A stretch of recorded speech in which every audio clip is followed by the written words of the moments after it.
La motivation, c'est ta flamme intérieure, c'est ton pourquoi. Pourquoi tu veux changer? Pourquoi tu veux sortir de ta zone de confort? Parce que la vérité, la plupart des gens ils se posent même pas ce genre de questions. Ils vont juste se contenter de vivre en mode automatique, faire leurs tâches du quotidien, scroller de temps en temps sur les réseaux, voire même abusément, et même pas prendre soin de leur santé physique et mentale. Et en soi, t'as deux types de motivation. La motivation intrinsèque, ça correspond à tes valeurs, ton comportement, tes envies ou ta façon de voir le monde. Et t'as la motivation extrinsèque qui là correspond à par exemple le contenu que tu vas consommer, l'environnement et l'entourage dans lequel t'es. T'as un cycle de la motivation qui existe et il marche comme le triangle du feu. C'est pas pour rien que je t'ai dit que ta motivation c'est ta flamme intérieure. T'as trois phases importantes: l'activation, l'intensité et la persistance. Du coup l'activation c'est ce qui va provoquer de la motivation et ensuite par rapport à cette activation t'auras une forme d'intensité et ensuite après cette intensité t'auras un phénomène de persistance qui va faire en sorte que cette motivation elle durera plus ou moins longtemps. Et c'est pareil pour la dopamine, c'est l'hormone de la motivation, de la récompense. C'est une hormone vitale vu qu'elle te donne une raison d'agir et elle te récompense quand tu fais quelque chose de bien. Sauf que parfois c'est contre-intuitif parce que t'as deux phénomènes de gratification, celle qui est instantanée et celle qui est retardée. La gratification instantanée, elle va te provoquer un pic de dopamine énorme, sauf que ce pic il s'accompagne d'une rechute. C'est toutes les activités comme scroller sur les réseaux, manger de la junk food ultra sucrée, ultra industrielle, passer tout autant sur des jeux vidéo ultra stimulants, alors que la gratification retardée c'est d'abord passer par du challenge, de la difficulté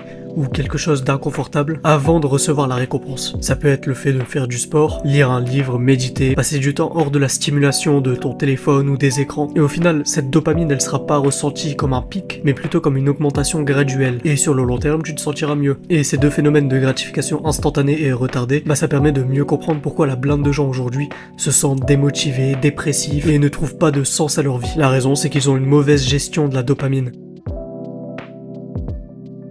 En gros, comme tu peux le voir là maintenant, le rouge il représente la gratification instantanée. C'est un pic intense qui s'accompagne souvent d'une rechute. Et au final, quand tu rechutes ton niveau de dopamine, il retombe en dessous du niveau de base. Du coup, t'auras envie encore de te stimuler, sauf que la stimulation elle sera pas aussi importante. Du coup, tu te restimules encore et encore à longueur de journée. Et après, tu te retrouves dans un cercle vicieux. T'es même plus capable de rester concentré pour lire un livre et t'as constamment besoin de prendre ton téléphone partout pour scroller de temps en temps. Alors qu'à contrario, si tu pars sur de la gratification retardée, y a pas réellement de diminution de la dopamine. Parce que certes, le challenge il sera inconfortable, mais il est bénéfique pour toi. Par exemple, lire un livre, c'est pas aussi stimulant que les réseaux sociaux, sauf que t'apprends des choses. Aller faire du sport, c'est plus inconfortable que d'aller jouer aux jeux vidéo, sauf que tu prends soin de ta santé. Et petit à petit, en prenant ces bonnes habitudes au quotidien, tu te rendras compte que ton cerveau fonctionne mieux, que ton corps est en meilleure santé, et que généralement, t'es plus motivé de base. Et le problème avec la gratification instantanée, c'est que tout est misé sur l'activation et l'intensité. Il y a aucune persistance. Une fois que t'as terminé de scroller, ton cerveau, il comprend plus trop ce qui se passe. T'as plus cette stimulation. Alors qu'il y a 2 minutes, ton cerveau, il était en état d'euphorie. Et pour ce qui est de la gratification retardée, tout est misé sur la persistance. Pendant tes séances de sport, tu galères, c'est inconfortable. Ton cœur il bat vite, t'as mal partout, mais après, tu peux te reposer. Après, tu peux t'asseoir et te dire « Ok, j'ai bien travaillé, je mérite cette dose de dopamine. » Et la gratification retardée, qui est surtout axée sur la persistance, elle va te mener petit à petit à la discipline. Et selon moi, la discipline, c'est la forme ultime d'amour propre. Si tu t'aimes réellement, tu seras discipliné. Et si t'es discipliné, ça veut dire que tu t'aimes réellement. Parce que la discipline, c'est ta capacité à pouvoir agir, même si t'en as pas envie, même si t'es pas motivé. C'est le fait de ne pas succomber à ces tentations, de ne pas directement se stimuler par de la gratification instantanée, mais plutôt de viser sur le long terme, de faire en sorte de rendre fier ton futur toi. Et la discipline, t'en as besoin pour la plupart des bonnes choses de la vie. Et pour ça, la petite astuce, c'est que je te conseillerais de te voir toi-même comme ton propre coach. Le coach, ce qu'il veut, c'est que son équipe, c'est que ses joueurs avancent, deviennent des meilleures versions d'eux-mêmes. Et si tu te vois toi comme ton propre coach, en créant une sorte d'alter ego, une autre version de toi-même, ça te permet de te comparer et d'être compétitif envers toi-même. Et comprends que personne n'est né discipliné. Si pour l'instant t'as un mode de vie où tu plonges beaucoup dans de la gratification instantanée, comment tu fais pour passer à un niveau supérieur? Comment tu fais pour apprendre à devenir discipliné? Je vais pas te mentir, c'est simple, mais ça sera pas facile. En gros, pour apprendre, le cerveau il va utiliser ce qu'on appelle les neurones. Bon, on connaît tout ce que c'est, mais pour te simplifier, les neurones, c'est le fait de relier des villes entre elles par des routes. Sauf que les villes, tu replaces ça par des compétences. À chaque fois que tu vas faire quelque chose, que tu vas apprendre un nouveau truc, que tu vas répéter un ancien truc, il y aura des nouvelles connexions neuronales qui vont se créer pour t'aider à optimiser ce que tu viens de faire. Comme ça permet à ton corps d'économiser de l'énergie et de faire en sorte que l'activité devienne quasi instinctive et automatique. Et du coup, il y a 3 aspects principaux par rapport à ça. C'est la répétition, combien de fois tu l'as refait, ça te permet d'optimiser ce que tu es en train de faire. L'échec, ça sera ta capacité à pouvoir apprendre de tes erreurs et faire en sorte de plus refaire cette erreur. Et l'assimilation, là c'est le fait par exemple de lire un livre ou ce que tu es en train de faire là maintenant. Je te passe mes connaissances et je les transfère à ton cerveau qui les assimile. Du coup, ça dépend du contenu que tu consommes ou de l'entourage dans lequel t'es. Et du coup, un truc cool, c'est que apprendre de ses erreurs, c'est bien, mais apprendre des erreurs des autres, c'est encore mieux, parce que ça te fait gagner énormément de temps. Et il y a un truc aujourd'hui qui existe, je sais pas si tu le connais, mais ça s'appelle Internet. T'as littéralement des millions, voire des milliards de personnes qui partagent leur vie, et tu peux apprendre de leurs erreurs, tu peux assimiler leurs connaissances. Et ça, si tu le fais bien, bah c'est un peu comme un cheat code.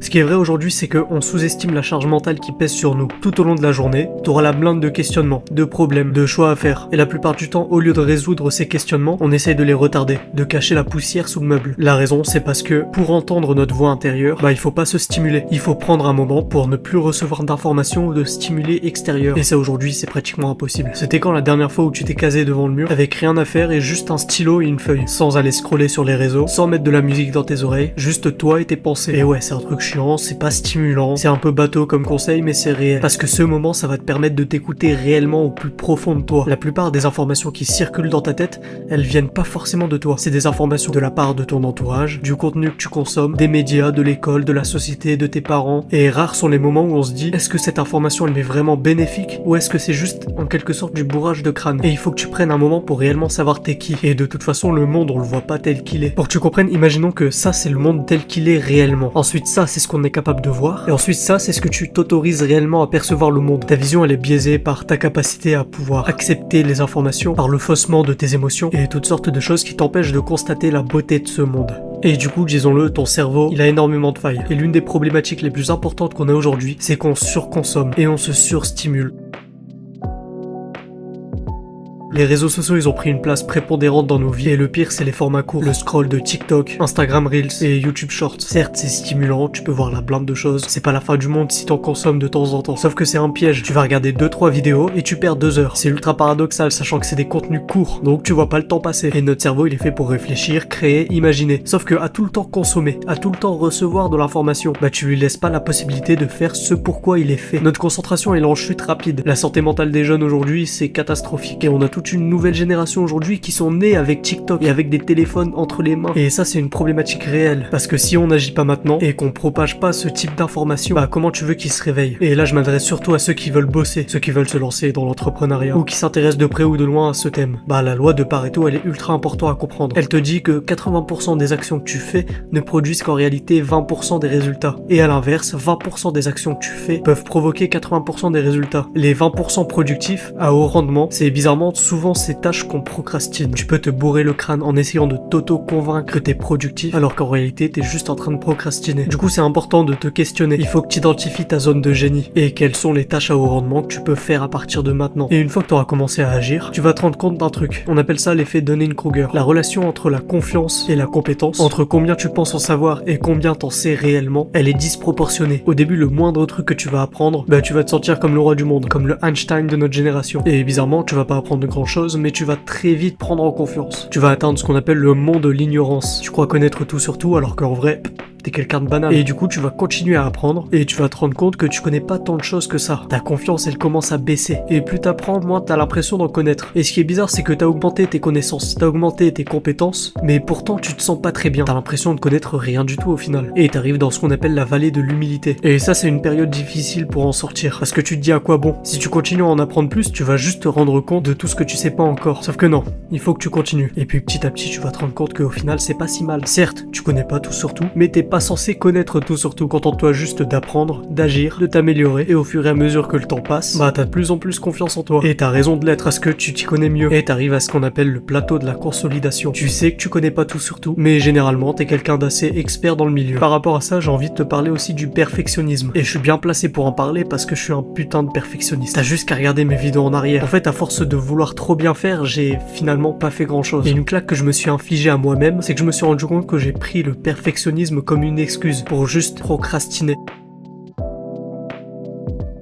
J'ai pas envie de filmer là maintenant parce que j'ai pas mon éclairage, j'ai pas mon micro, j'ai pas d'inspi, je me sens pas très bien, j'ai pas pris mon café. Alors que comme l'a dit Orelsan, si tu veux faire un film, t'as juste besoin d'un truc qui filme. Du coup, une compétence que moi je suis fier d'avoir, et c'est pas pour me vanter mais juste comme ça, c'est que je me force à prendre du recul sur moi-même, à me poser des questions que j'ai pas envie de me poser, à me dire est-ce que là maintenant je suis réellement perfectionniste ou est-ce que je serais pas juste un procrastinateur. Et souvent la réponse elle est inconfortable, mais au moins je m'améliore. Et un truc qu'il faut que tu comprennes, c'est que si c'est difficile, c'est bien. Si tu t'intéresses au développement personnel, à l'entrepreneuriat et à tous ces concepts de motivation, discipline, c'est que tu sais qu'il faut faire des choses difficiles, que la plupart des choses bonnes de la vie nécessitent de la souffrance, des sacrifices, de la patience. Et la plupart des gens, la vérité, ils comprennent pas ça. Ça rentre d'une oreille et ça sort de l'autre. Il y a une citation qui m'a marqué, qui provient du podcast de Chris Williamson, qui dit You lose more life trying to optimize everything than just living it.